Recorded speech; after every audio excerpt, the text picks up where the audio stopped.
¿Qué tal, queridos amigos? Hoy vamos a hablar sobre la importancia del maestro espiritual en nuestras vidas. O magnana timiranda siagnanangina shalakaya chakshurum, militam genates maishi gurbenamagaya, nacido en la anulación de la ignorancia por el maestro, que me iluminó con conocimiento. En los Vedas se habla de 3 tipos de nacimiento. El primer tipo de nacimiento es del vientre materno, y sin duda debemos honrar a nuestros padres. El segundo tipo es el nacimiento en el conocimiento. El tercer tipo es la dedicación.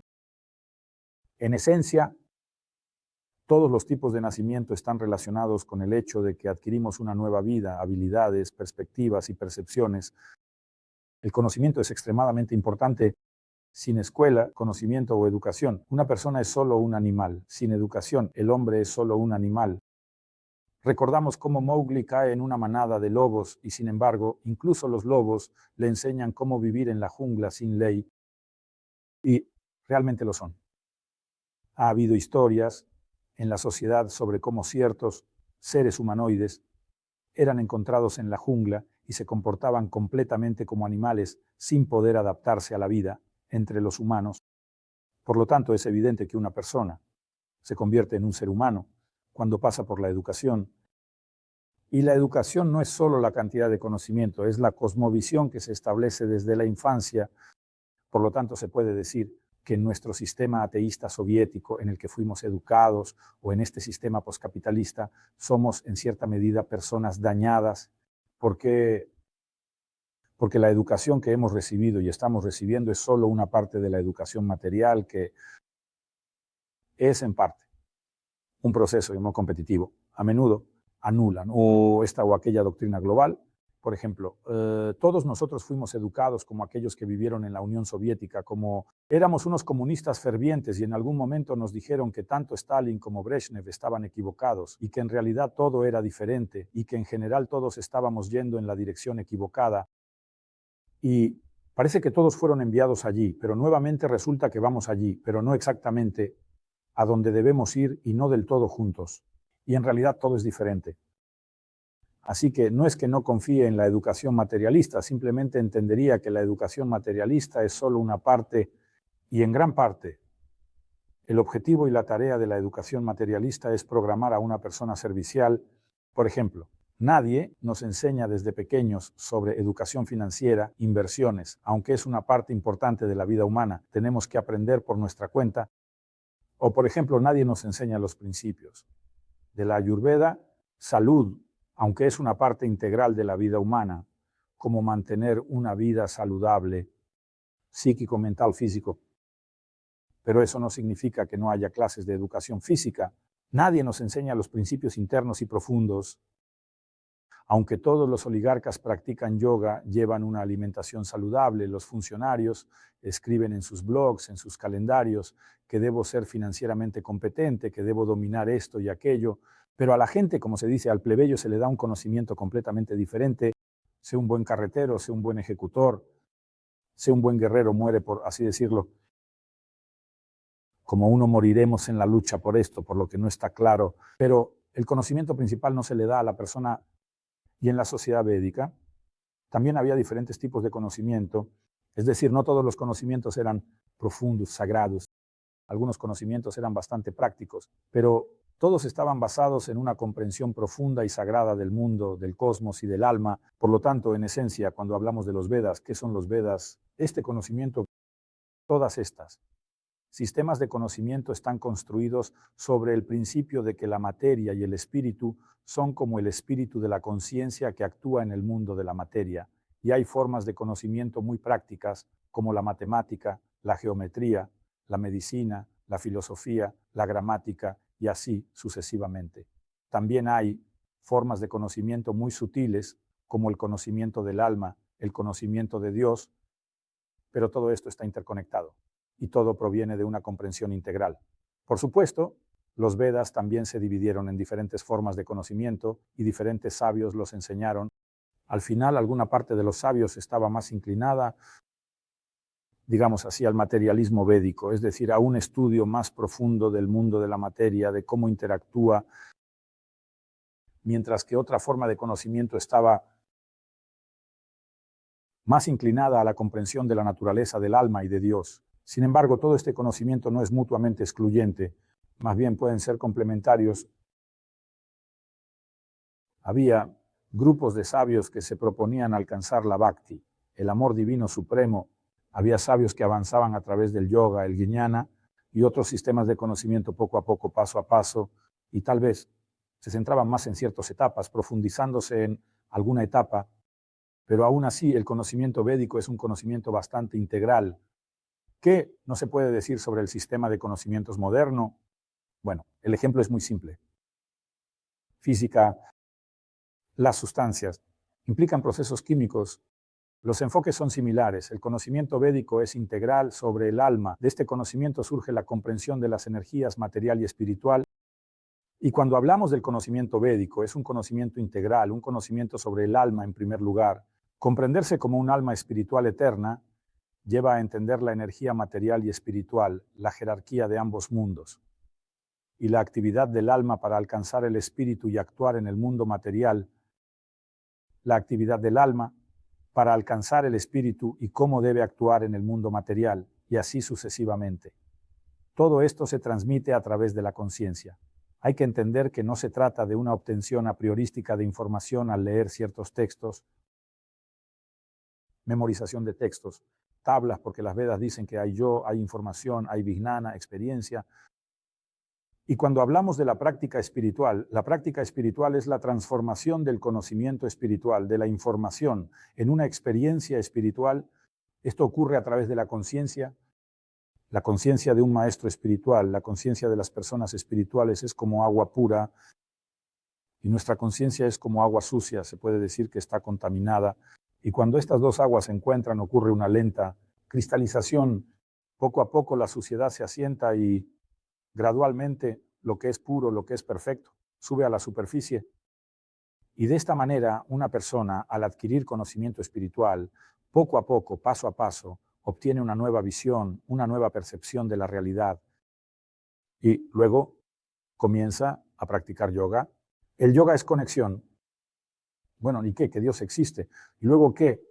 Esto aún no es ateísmo. Creer que Dios existe no significa ser su sirviente y mucho menos ser su sirviente amado. Luego comenzamos a dar pasos prácticos en el servicio devocional. Y existen 9 métodos de servicio devocional, como escuchar sobre Dios, escuchar es el primero, alabar, cantar su gloria, meditar, entregarse a Él, y así sucesivamente. Es decir, acciones bastante prácticas, y en las Vedas veremos que estas acciones pueden ser realizadas incluso por niños. Muchos grandes sabios védicos como Dhruva Maharaj o Maharaj Kul, cuando eran niños, comenzaron a practicar este conocimiento desde el nacimiento, y sus cuerpos infantiles, que en esencia en un niño el cuerpo es la disolución de la guna de la sattva, porque el cuerpo es joven, saludable, pero la conciencia es de ignorancia de la guna de la tamas. En una persona mayor su conciencia está despierta, pero el cuerpo se descompone. Un niño puede tener un cuerpo saludable, pero un niño puede tener un cuerpo infantil saludable, pero tener una conciencia completamente no desarrollada. Sin embargo, estos grandes santos, siendo niños, tenían un profundo desarrollo de la conciencia espiritual, aunque no tuvieran esa experiencia material. Pero la sensación de sí mismos como almas, la comprensión de su naturaleza eterna, la comprensión de la relación con Dios estaba desarrollada. Y de esta manera mostraron a sus padres y a sus maestros que no aceptamos su sistema de valores. Ustedes dicen, ¿dónde está Dios? Y nosotros decimos, ¿dónde Dios no está? Ustedes dicen, ¿dónde está Dios? Y nosotros decimos, ¿dónde Dios no está? Miren, Dios está en todas partes. Simplemente no puedes verlo debido a tu orgullo. Ustedes creen que su felicidad será separada, que obtendrán una felicidad y un disfrute separados de su existencia egoísta, pero creemos que sin Dios es imposible encontrar la felicidad, sin conexión con Él, sin servirle. Ustedes se consideran los señores de todo, que este mundo se doblegue ante nosotros. Entendemos que debemos adaptarnos a las condiciones de este mundo, no como adaptadores, sino como aquellos que aceptan las condiciones de la existencia y progresan. Como dicen los samuráis, no hay un campo de batalla perfecto, hay que luchar en cualquier campo. Así es como se enfrenta la vida. No hay circunstancias perfectas para el desarrollo espiritual. Estas son las circunstancias en las que me encuentro ahora. Recibí en mi vida, son ideales para mí en este momento, para mi desarrollo espiritual. Incluso si estas circunstancias son extremadamente malas, incluso si debo morir en 7 días, como Maharaj Parikshit, uno de, digamos, el protagonista chamán de Dios, entendió que solo le quedaban 7 días de vida y en esos 7 días alcanzó el conocimiento espiritual y la iluminación. ¿Por qué? Porque se involucró por completo en este proceso espiritual. Y alguien dirá, bueno, yo tengo mucho más que 7 días. Es cierto. Pero como dijo Globa, la muerte puede llegar de repente. Nadie no dice que voy a morir exactamente en 10 años, en tal día, voy a dividir mis actividades espirituales como si fuera a dividir ese tiempo. Y por eso en ese tiempo voy a estudiar todo el conocimiento espiritual. No, somos mortalmente repentinos. Por lo tanto, por un lado, dejarlo todo y solo practicar la práctica espiritual durante 7 días probablemente no sería muy sensato para nosotros. Lo más sensato para nosotros sería decir, bueno, dado que soy mortalmente repentino, entiendo que el desarrollo espiritual es lo más importante para mí. Entonces, ¿cuál es el momento más importante en mi vida? Bueno, probablemente sea la mañana del despertar. Entonces, cuando soy más efectivo, más enfocado, más en la bondad, ese es el tiempo de la mañana. Estudiaré cada día las escrituras espirituales, el resto del tiempo trabajaré, mantendré mi vida, a mi familia, cumpliré con mis deberes, descansaré y así sucesivamente. Pero trato de dedicar esta parte de mi vida al desarrollo espiritual, dedicarme al desarrollo espiritual cuando veamos que con estos pequeños pasos dosificados una persona avanza bastante rápido y de manera progresiva. Basta dedicar solo unas pocas horas al día a la meditación, el yoga, el estudio de las escrituras sagradas y verás que esto se convierte en parte de tu vida. Eso te cambia profundamente y necesitas maestros espirituales. Y por un lado, necesitamos un maestro espiritual que nos dé la iniciación, pero por otro lado, es como un tutor. Por otro lado, llegamos a la escuela, vemos que hay muchos maestros diferentes y hay diferentes niveles, diferentes clases. Por eso nuestro canal se llama De Cero a Infinito, porque el gurú es un principio infinito y estamos por debajo de cero, por debajo del nivel cero. El nivel cero es un nivel, como saben, se puede decir que es a lo que aspiran los budistas, el equilibrio total, la armonía completa. Estamos por debajo de cero, todavía estamos en medio de la tormenta y por eso necesitamos elevarnos hasta ese cero, pero hay algo más allá de cero, hay un nivel de infinitud, ese es el nivel espiritual. Así que no piensen que el nivel cero es veneno cero. Si estás en cero significa que ya has alcanzado al menos la iluminación budista. Por lo tanto, piensen que todavía me encuentro en un estado negativo de conciencia. Por ahora todavía me resisto al mundo, al espíritu y a las leyes divinas del universo. Por ahora todavía soy materialista, quiero disfrutar, quiero que el mundo cumpla mi voluntad. No estoy listo para cumplir con la voluntad suprema. Hasta ahora yo no estoy listo para aceptar todas las leyes divinas, solo acepto aquellas leyes divinas que me convienen y en realidad la voluntad me lleva allí.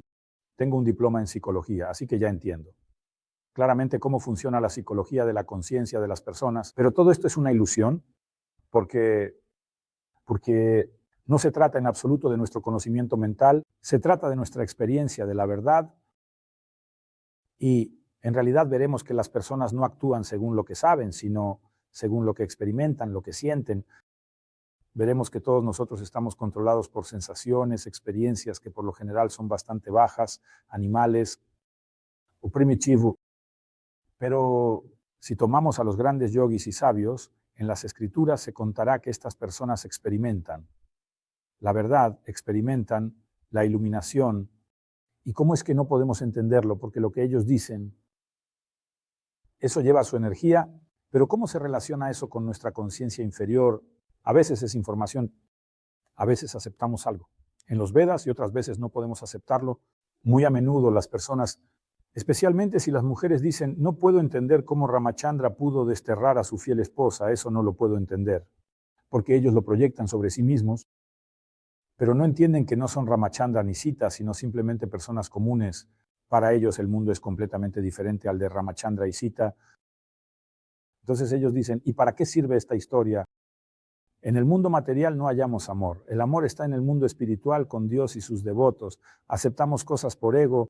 porque el amor que buscamos solo existe en el mundo espiritual, solo con Dios y con sus devotos, y en este sentido, naturalmente aceptamos algunas cosas por completo y otras solo parcialmente, porque nuestro ego y nuestra arrogancia, y de qué hace el maestro, él destruye nuestro orgullo, porque el orgullo es lo que hace que una hormiga evalúe a Dios, esta parte de Dios.